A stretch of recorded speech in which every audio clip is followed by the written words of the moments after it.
Hello दोस्तों, welcome back my YouTube channel agriculture on top knowledge में। मैं आपका भाई ऋतिक आज एक नई क्लास के साथ आया हूं। तो आज की जो क्लास है 10वीं क्लास है हमारी एग्रोनॉमी की। ठीक है, जो आज जो करेंगे हम सोयाबीन की खेती। ठीक, किसकी? सोयाबीन की खेती यानी कल्टीवेशन ऑफ सोयाबीन। ठीक, अगर आपको कोई भी जानकारी चाहिए यूपी के टेट एग्जाम से रिलेटेड या ICAR से एग्जाम से रिलेटेड, या आप इस PDF को पाना चाहते हैं, तो आप दिए गए इस नंबर पर क्या भी मैसेज कर सकते हैं व्हाट्सएप पर। ओके, तो दोस्तों चलते हैं, कुछ इसके जो मेजर पॉइंट हैं उनके बारे में देख लेते हैं, जो बेसिक चीज़ें हैं, क्योंकि हर कल्टीवेशन की हमें पता होनी चाहिए। क्योंकि इसमें क्या होता है, ये MCQ में पूछ ली जाती है। ठीक है, बोर्ड यूपी बोर्ड में भी और उसमें भी। ठीक, आगे चलते हैं, देखते हैं। अन्य नाम की बात करते हैं सोयाबीन को। अन्य नाम क्या क्या है? शाकाहारी मांस। ठीक है, शाकाहारी मांस इसलिए कहा जाता है क्योंकि इसमें सबसे ज़्यादा प्रोटीन पाई जाती है। सबसे ज़्यादा प्रोटीन की मात्रा किसके अंदर पाई जाती है? सोयाबीन के अंदर। ठीक, गोल्डन वीन के नाम से क्या जाना जाता है? प्रोटीन का घर माना जाता है। ठीक, ये क्या है? इसके अन्य नाम है। आपसे पूछेगा कि प्रोटीन का घर क्या क्या है। ठीक, जो कल्टीवेशन दे देगा 2-3 आपका, उसमें से एक ऑप्शन इसका सोयाबीन का मिलेगा। ठीक है, तो आपको पता होगी प्रोटीन का जो घर है किसे कहते हैं? ग्लाइसिन मैक्स को कहते हैं। किसे कहते हैं? ग्लाइसिन मैक्स को, यानी कि सोयाबीन को। ठीक है, बॉटनिकल नेम की बात करते हैं, ग्लाइसिन मैक्स बोलते हैं या ग्लाइसिन मैक्स बोलते हैं। ठीक है, कुल की बात करते हैं, फैमिली की फवेसी फैमिली या लेग्यूमिनेसी फैमिली से क्या बिलोंग करता है। ठीक है, उत्पत्ति की बात करते हैं तो इसका सबसे पहले कहाँ हुआ था? चीन है उत्पत्ति स्थान। क्रोमोसोम नंबर, ठीक है, इसकी बात करते हैं, कितने होते हैं? 40 होते हैं। कितने होते हैं? 40 होते हैं। ठीक, आगे चलते हैं। इसकी जो पोषक तत्व है उनके बारे में देख लेते हैं। प्रोटीन की मात्रा कितने % पाई जाती है? 42%। जैसे मैंने आपको बता दिया पहले, क्योंकि सबसे ज़्यादा प्रोटीन पाई जाती है किसमें पाई जाती है? दलहनी फसलों में। किसमें पाई जाती है? जितनी भी हमारी सीरियल क्रॉप है उनके अंदर भी। तो कौन सी हमारी? सोयाबीन। कितने % पाई जाती है? 42%। इंपॉर्टेंट पॉइंट है ये दोनों वाले। ठीक है, तेल की मात्रा बात करते हैं। तेल कितना पाया जाता है इसमें? 20% पाया जाता है सोयाबीन में। ठीक, उत्पादन एवं उसकी खेती, यानी कि कहाँ कहाँ इसका उत्पादन होता है, कहाँ कहाँ हम इसकी खेती करते हैं। तो विश्व की बात करते हैं तो सबसे ज़्यादा अमेरिका में की जाती है सोयाबीन की खेती। भारत की बात करते हैं तो सबसे अधिक मध्य प्रदेश में की जाती है। ठीक है, जो दलहनी फसलें हैं ज़्यादातर कहाँ ग्रो की जाती है? हमारे मध्य प्रदेश के अंदर। फसल का प्रकार की बात करते हैं, कैसी है? खरीफ है दोस्तों। कैसी है? खरीफ है, यानी कि दाल वर्गीय वाली फसल है। ठीक, परागण की बात करते हैं तो परागण होता है, इनकी सेल्फ पोलिनेशन क्या है? क्रॉप है। बीज का वजन की बात करते हैं, जो 55 ग्राम जो बीज वजन होगा 1000 दानों का भार होगा, जिसे हम क्या बोलते हैं? Test weight. ठीक है, क्या बोलते हैं हम? टेस्ट वेट भी बोलते हैं। ठीक है, आगे चलते हैं, अगला पॉइंट देखते हैं। तो अब इसकी कुछ बात कर लेते हैं, किसकी? जलवायु की। जलवायु एवं मिट्टी।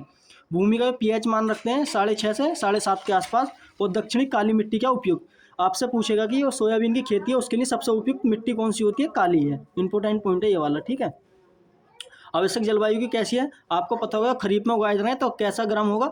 गर्म जलवायु की आवश्यकता होगी, यानी कि सब ट्रॉपिकल रिक्वायरमेंट क्या होगी इसके लिए, कल्टीवेशन के लिए। ठीक, आगे चलते हैं। अब बात कर लें इसके टेम्परेचर की भी। टेम्परेचर कितना होगा इसके लिए सुटेबल? 25 से 30 डिग्री सेंटीग्रेड। कितना? 25 से 30 डिग्री सेंटीग्रेड। सिंचाई की आवश्यकता की बात करते हैं, इसे कम सिंचाई की आवश्यकता होती है, और ये ज़्यादातर किस पर? वर्षा पर आधारित होती है। ठीक है, बुवाई का एवं फसल का प्रबंधन किस तरीके से करते हैं? बुवाई का समय की बात करते हैं तो 15 जून से 15 जुलाई के आसपास के हम बो सकते हैं, यानी कि खरीफ सीजन में। ओके, बीज की गहराई, यानी कि हम कोई भी बीज बोते हैं तो उसकी गहराई कितनी रखते हैं? ज़्यादातर 5 से 6 सेंटीमीटर या 4 से 5 सेंटीमीटर क्या रखते हैं। पंक्ति से पंक्ति की दूरी, यानी कि रो इंटू प्लांट की स्पेसिंग की बात करते हैं, 30 इंटू 10 सेंटीमीटर या 45 इंटू 10 सेंटीमीटर रखते हैं। ओके, बीज दर की बात करते हैं, इसके लिए बीज की रिक्वायरमेंट होती है, कितनी होती है? 70 से 80 kg per hectare. Important point है ये तीनों। ठीक है, जो हमारे चारों तक पॉइंट है इंपॉर्टेंट है बहुत ही। ये जो मेजर क्रॉप है, इसलिए आपसे कोई क्या है ये देखनी है अपने यूपी बोर्ड के एग्जाम पर के पर्पज से भी, और क्या है किसके? यूपी कैटेट या ICAR का एग्जाम आप देना चाहते हैं, गवर्नमेंट यूनिवर्सिटी में पढ़ना चाहते हैं, तो इसके लिए भी वीडियो बहुत ही हेल्पफुल है। अगर आप दोस्तों हमारे चैनल पर पहली बार विजिट कर रहे हैं तो आप हमारे चैनल को सब्सक्राइब करें और अपने दोस्तों तक भी ज़्यादा से ज़्यादा शेयर करें, जिससे वो भी क्या लाभ ले सकें। ओके, कुछ और अन्य महत्वपूर्ण जानकारियाँ उनके बारे में देख लेते हैं, कौन कौन सी जानकारी हैं सोयाबीन की। ठीक है, सोयाबीन का तना होता है कठोर और शाखा वाला होता है। कैसा होगा? कठोर होगा, और उस पर क्या ब्रांच भी पाई जाएंगी। सोयाबीन का जो जमाव है कितना होता है? 70% होता है। कितना होता है? 70% होता है। मुख्य कीट कौन सा? तेला या फली छेदक क्या है? ठीक है, तेला और फली छेदक इसके मुख्य कीट हैं। मुख्य रोग की बात करते हैं, जड़ सड़न या पत्ती धब्बा रोग है।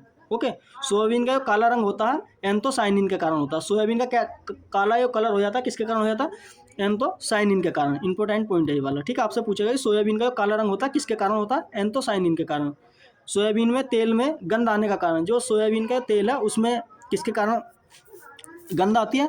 तो सीडेस के कारण, किसके लिप्को सीडेस के कारण क्या उसमें गंध आती है। ठीक है, सोयाबीन का पुष्पक्रम होता है रेशम होता है। ठीक है, कैसा होता है, रेशम होता है। ज़्यादातर जितनी भी हमारी दलहनी वाली फसलें होंगी उनका इन्फ्लोरेसेंस होगा, इंग्लिश की बात करते हैं तो इन्फ्लोरेसेंस बोलते हैं, तो कैसा होगा, रेशमी होगा। ठीक, तो दोस्तों अब बात करते हैं हम इम्पोर्टेंट वैरायटी। ठीक है, यानी कि सबसे पहले बात करते हैं हम विदेशी प्रजाति। ठीक है, ये ज़्यादातर यूएसए में ग्रो की जाती हैं। कौन सी है, ब्रेग है, कैंट है, ठीक है, और ब्लैक हार्ट है।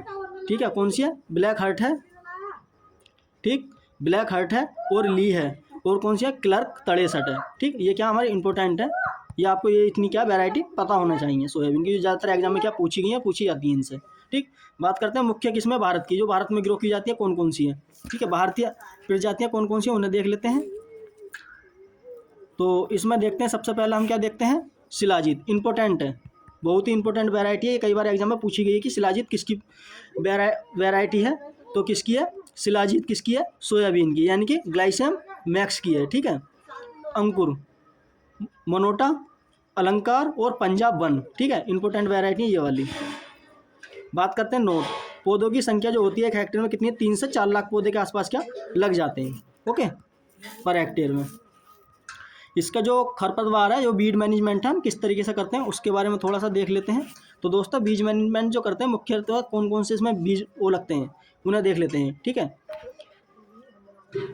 इस्नोकोला कोलोना, इस्नोकोला क्या है, बीट का नाम है एक। ठीक है, साइप्रस रोटेंडस, साइप्रस रोटेंडस किसका है, आपको कमेंट में बताना। हम ये जो साइप्रस रोटेंडस है किसका बोटनिकल नेम है, ये कमेंट में भी बताना है। ठीक है, क्योंकि ये ज़्यादातर एग्जाम में क्या पूछा भी जाता है। ओके, बात करते हैं क्या, सोरगम, सोरगम हेल्पस, क्या, सोरगम हेल्पन्स। ठीक, ये भी एक क्या बीड है। इसकी रोकथाम के लिए क्या बात करते हैं, बुवाई से पहले, यानी कि प्री प्लांट इंटर प्रोटेक्शन। ठीक है, PPI का उपयोग करते हैं। इसमें कौन सा उपयोग करते हैं हम, फ्लोक्लोरीन का at the rate 1 kg per hectare के हिसाब से क्या हम रखते हैं। ठीक, पूर्व अंकुरण की जब हमारा अंकुरण हो जाता है उसके बाद हम बीज मैनेजमेंट करते हैं, तो एल्क्रोआ या मेट्रोब्यूजिन, ठीक है, एल्क्रोआ या मेट्रोजिन का क्या 1 से 1.5 kg पर हेक्टेयर के हिसाब से क्या छिड़काव कर देंगे अपने फील्ड में, जिससे कि बीज का जमाव कम होगा। ठीक, आगे चलते हैं। जो प्रारंभिक पोस्ट इमरजेंस होते हैं वो कौन कौन से हैं उसके बात कर लेते हैं।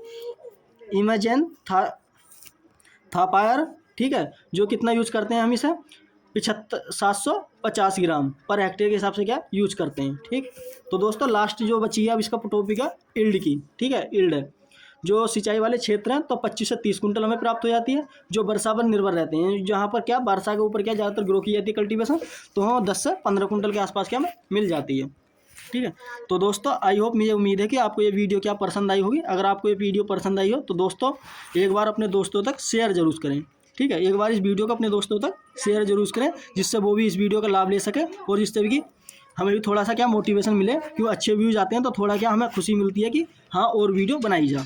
ठीक है, तो दोस्तों जैसे ही ये जितनी भी हमारी एग्रोनॉमिक क्लास खत्म होने के बाद उसके बाद जो हमारी बची हुई हैं और कल्टीवेशन उन्हें भी क्या पूरी करा दूंगा। तो दोस्तों इसी प्रकार हमारे चैनल पर आप बने रहिए। अगर आपको ये PDF चाहिए तो दिए गए इस नंबर पर मुझे मैसेज कर सकते हैं, आपको ये मिल जाएगी। ठीक है, तो दोस्तों आज के लिए इतना ही रखते हैं, मिलते हैं इसी प्रकार की अगली वीडियो में। तब तक के लिए मैं इजाज़त दें, धन्यवाद।